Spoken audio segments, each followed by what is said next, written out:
اسٹیفیٹس کے معزز دوستو السلام علیکم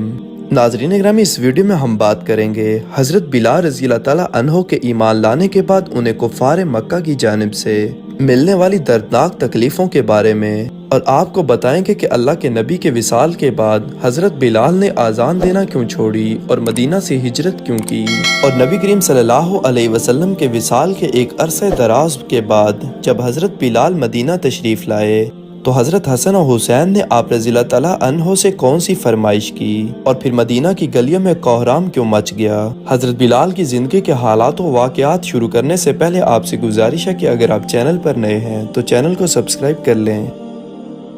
ناظرین اکرامی، حضرت بلال حبشی رضی اللہ تعالیٰ عنہ اللہ کے نبی کے ایک پیارے اور مشہور صحابی ہیں۔ حضرت بلال رضی اللہ تعالیٰ عنہ مسجد نبوی کے ہمیشہ مؤذن رہے۔ حضرت بلال شروع میں ایک کافر کے غلام تھے، یہی وجہ تھی کہ آپ کو اسلام لانے کے بعد بہت سی تکلیفوں کا سامنا کرنا پڑا، چونکہ اس زمانے میں نبی پاک صلی اللہ علیہ وسلم پر جو بھی ایمان لاتا، ہاں وہ آزادی مسلمان کیوں نہ ہو، کفار مکہ تکلیفیں دینے سے باز نہ آتے تھے، جبکہ حضرت بلال کا حال تو یہ تھا کہ وہ غلام تھے اور غلام بھی تھے کافر کے، تو ان کی تکلیفیں کس قدر دردناک ہوگی۔ امیہ بن خلف جو مسلمانوں کا سخت دشمن تھا، ان کو سخت گرمی میں دوپہر کے وقت تپتی ہوئی ریت پر سیدھا لٹا دیا کرتا تھا اور ان کے سینے پر پتھر کی بڑی چٹان رکھ دیا کرتا تھا تاکہ وہ اس تکلیف میں مبتلا رہیں اور حرکت نہ کر سکیں، اور کہتا تھا کہ یا اس حال میں مر جاؤ، اور اگر تم چاہتے ہو کہ میں تمہیں زندگی عطا کروں تو اسلام سے ہٹ جاؤ اور ہمارا دین اختیار کر لو۔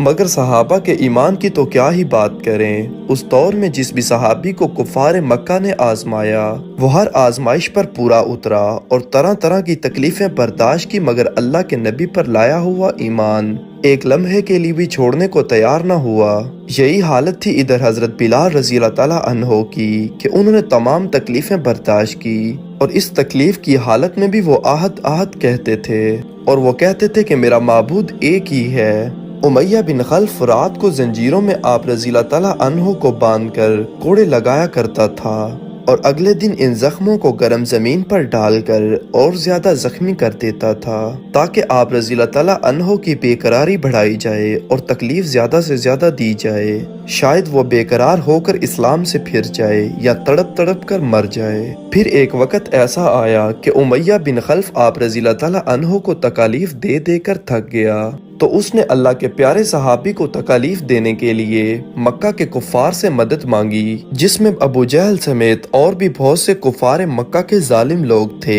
جو حضرت بلال رضی اللہ تعالیٰ عنہ کو تکلیفیں دیا کرتے تھے، لیکن عذاب دینے والے اکتا جاتے، کبھی ابو جہل کا نمبر آتا، کبھی امیہ بن خلف کا۔ ہر شخص اس بات کی کوشش کرتا کہ میں اتنی تکلیف دوں کہ میرے سامنے یہ بلال اپنے کلمہ حق سے ہٹ جائے، ہر شخص اس کی کوشش کرتا کہ تکلیف دینے میں زور ختم کر دے۔ خلیفہ اول حضرت ابو بکر صدیق رضی اللہ تعالیٰ عنہ نے جب حضرت بلال رضی اللہ تعالیٰ عنہ کو ان حالات میں دیکھا تو ان کو خرید کر آزاد فرما دیا۔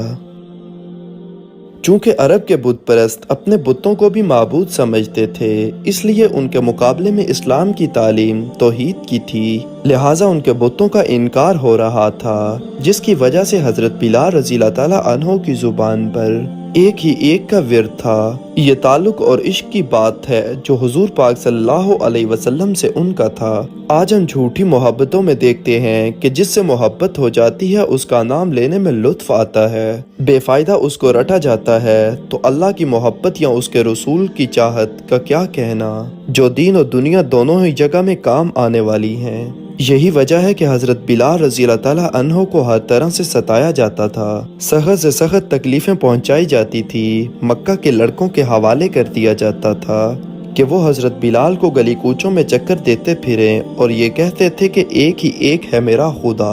اسی کا یہ صلہ ملا کہ پھر حضور صلی اللہ علیہ وسلم کے دربار میں مؤذن بنے، اور جناب نبی کریم صلی اللہ علیہ وسلم کی زندگی میں آذان کی خدمت حضرت بلال کے سپرد رہی۔